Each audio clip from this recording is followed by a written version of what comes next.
Yes guys, welcome back to another video. Welcome to GBFC 2 for a video to discuss whether or not Manchester City are now in fact the title favourites. We had a League Cup game this week between United and Manchester City. I want to go through that game. Everyone has been talking about Liverpool, saying it's Liverpool's title again, there's nobody else on par. All of a sudden, United come roaring through with a wonderful unbeaten run, winning loads of Premier League games, getting close to the top of the table. And after seeing the way that City dismantled Chelsea last weekend, and then the way they played and how confident they looked in the game at Old Trafford in the League Cup semi, a lot of people are now saying that Pep Guardiola's Manchester City are in fact the favourites once again to lift the Premier League title this season. So, let's take a look at that game between United and City. I've put both of the lineups here on the screen. For me, the most important thing with this Manchester City side is the defensive centre-back duo of both Ruben Dias, who came in the summer, and John Stones, who came in from Everton, I think, a couple years ago. Ever since then, it's kind of been John Stones, the player that we know can be so good, ball-playing centre-half. He was very inconsistent, but since he's playing alongside Diaz this season, I think they've won 7, drew 1, and haven't lost a single game. And the way that these two lined up together in this game at Old Trafford was absolutely key for Manchester City. They managed to nullify the Manchester United attack. They looked good going forward, scintillating at times. And again, the worrying thing is this is without Aguero, without Gabriel Jesus, playing with Kevin De Bruyne in a false nine kind of position. It feels as though Manchester City are reinvigorated. A lot of times this season when I've watched them, I've wondered if the same quality that enabled them to just dismantle teams from the past was still there.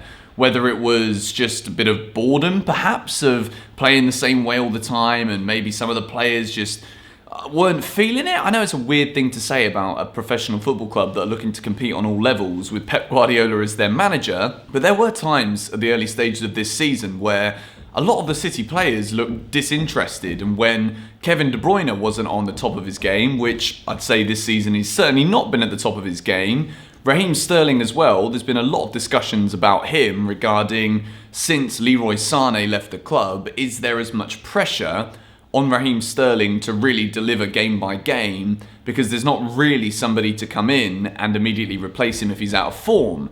David Silva left the club as well, which is obviously a huge creative outlet for them. But in recent weeks, they've been doing what all good teams need to do. If they're not playing at their absolute best, they've got to grind out wins from somewhere.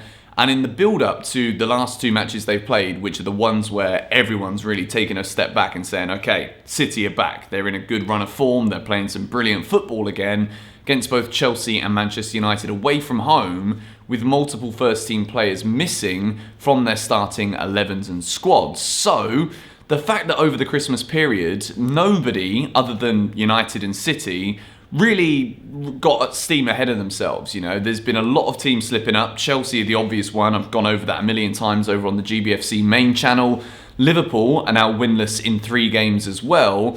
United, I didn't really want to admit that I thought they were in contention, because I thought that there was going to be another slip-up coming, because defensively, I don't think they look as solid as they do good going forward. But after watching that League Cup game between United and City, it's very clear to see that the quality that Manchester City have within their midfield is far superior to that of Manchester United. I don't think Fred and McTominay are good enough central midfielders to win Manchester United the league. There's a lot of talk at the moment about Donny van der Beek potentially getting a loan move away, says Frank de Boer. And, you know, I thought he was actually going to hit the ground running at United. I think he's a very good player. He was brilliant for Ajax. I think they're starting to get the best out of Paul Pogba now. And a move away this January might not be entirely possible, with clubs probably reluctant to spend the kind of money that they'd need to acquire Paul Pogba's services. But when he's ticking, Bruno Fernandes, in my opinion, is the best midfielder in the Premier League at this moment in time, despite De Bruyne looking worryingly good again.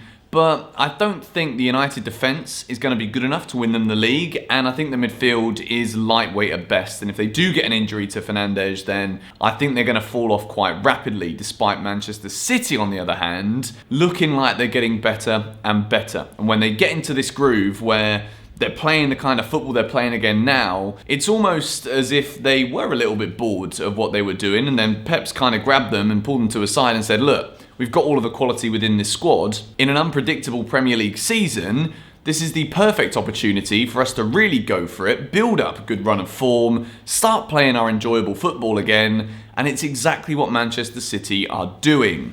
At times in that game against Chelsea, it looked as if it was a training exercise for Pep Guardiola's City. The way that Chelsea were just like chasing after the ball aimlessly, but I said it in my review of the match, City seemed to have 2 or 3 passes already played out before the first one's even kicked. And that is the dangerous thing with Manchester City. When their passing football gets moving, when they get into a consistent rhythm within a game, the pressure that they put on their opposition and how good and useful they can be with the ball becomes a serious worry. And I think if we're looking at the current form, the way that Liverpool just don't seem to be able to grind out results anymore, they're dropping a lot of points, beaten at Southampton, they had chances, didn't take them. They've drawn a few games this season as well that last season they would have won by an absolute canter.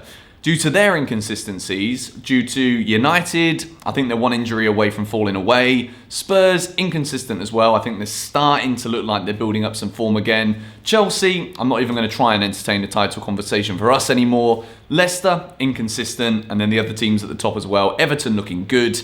But I think Manchester City, it is now their title for the taking if they want it. Of course, it is an incredibly unpredictable Premier League season, as I've already mentioned in this video and across many other videos as well. Let me know your thoughts in the comments down below. Don't want to take up any more of your time today. I think City are now the favourites for the Premier League title based off of their form. Christmas period, an important time. If you build up results then, when the games stop coming so thick and fast as they will be throughout January and the rest of the season, yes, they've still got League Cup finals, FA Cup, Champions League and everything else, but the Christmas period with so many games in quick succession, I feel as though the COVID cases that City have galvanised their team and it's making them look like the favourites again. Let me know your thoughts in the comments. Thank you for watching. If you're not yet subscribed to GBFC2, I'd love to ask you to do so, and I'll catch you guys very soon with another video.